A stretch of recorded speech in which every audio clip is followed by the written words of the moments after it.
For this video, we're going to look at how electron donating groups change electrophilic aromatic substitution reactions. Right? So if benzene has a certain reactivity and there are a bunch of reactions we can do like nitration and bromination that generate a really strong electrophile in order to make the reaction work. But depending on what groups are attached to benzene, that can change the reactivity. It can make it go faster, it can make it go slower. We're going to look at groups that donate electrons. So if we're donating electrons, then that should add more electron density into the ring. So our standard reaction, if you take benzene on its own and mix it with bromine, which is a pretty reactive element, you don't get a reaction here. And that's not a big surprise, right? So if benzene is our nucleophile here, right? Again, it's aromatic, so it doesn't behave like a normal pi bond because all of these electrons are shared. So bromine itself is not a strong enough electrophile to make the reaction work. And so, no chemistry happens there. It's a big barrier. It's difficult to break the aromaticity. It takes a lot of energy to do so. Phenol is very similar to benzene, right? So the structure is very similar with one important difference, of course, the OH group there. And if you take phenol instead of benzene and do the same reaction, mix it with bromine, in this case, an excess, then the bromination works, right? So in fact, you can add multiple bromine groups depending on how careful you are with your reactants. You add a bunch. So putting this alcohol group on here is making this reaction work better, right? So if our benzene is our nucleophile in this reaction, right, having the OH makes a stronger nucleophile, right? And that's why we call it an electron donating group. It's donating electrons, making this ring more negative so it can react with things that it wouldn't normally, right? So how's that happening, right? So our oxygen here is a fairly electronegative atom. It also has two lone pairs of electrons. Those are the two things that are making a difference here. So it has resonance structures, right? The lone pairs of electrons can move throughout the ring, but moving in this direction. Right, so our lone pair donating down, that's going to create a resonance structure.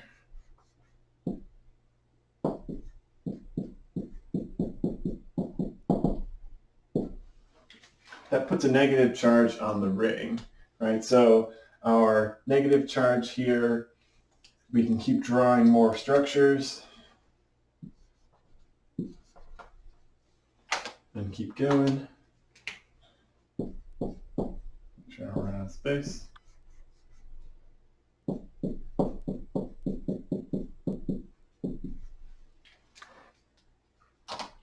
Then I've got one more.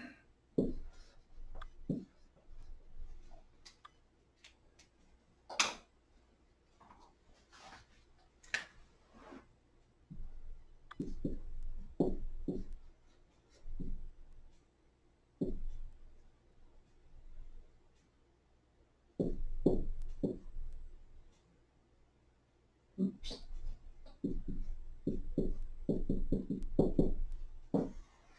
Dividing line there. All right, my electrons have moved around the ring. Notice the different positions that the charges can go. And of course, these are just the resonance structures that we're drawing. If we could really see the molecule, of course, those electrons are going to be shared throughout. And what we'd be looking at really is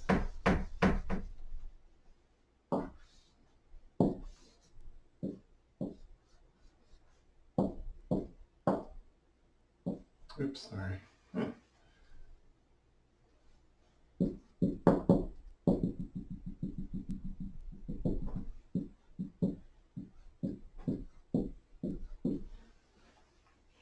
Right, the resonance hybrid shows a little bit more of an accurate picture of what we're looking at for benzene. Right, the difference between benzene's resonance and phenol's resonance is, if we're donating those electrons into the ring, we're making that ring a lot more nucleophilic. It makes it a lot easier to react and donate those electrons because there's more electrons in the ring then. Right? So spread throughout, we're making this ring more nucleophilic. Right? And as it turns out, most of the functional groups that have a lone pair of electrons directly attached to the ring can do this same effect. So whether you have an amine or an alcohol or an ether, the correct side of an amide here or an ether, right? So if those nitrogen or oxygen atoms with a lone pair are bonded right to the ring, then that same electron donation can happen, giving you the negative charge in the ring, right? So these are donating electrons by resonance. And that's making that reaction stronger, making those reactions work better. As a side effect of that and these resonance structures that we get, you'll notice a specific pattern here that happened. So our phenol is originally here on this top position, and all the new bromines happen to be in a pattern here. So neighboring carbons are called the ortho positions, then the meta, and then the para. So the brominations only happen in the ortho and para positions, and that comes true when you have one of these groups on any benzene, any of these groups here with the lone pair donating through resonance. They direct the reaction to happen in those spots specifically. So those electron donating groups are ortho, para directors, which gives you some predictability to where the reaction is going to go. How that works, that's a separate video, but it just kind of gives you a starting point. So the benzene ring is not terribly reactive unless we put a group that can activate it. So anything that can make this ring more nucleophilic is make the reactions work better, and the best way to do that is if we donate electrons through resonance. In order to do that, we need a lone pair right neighboring the ring. Any of these structures can do it, creating that more negatively charged ring, making those reactions work better.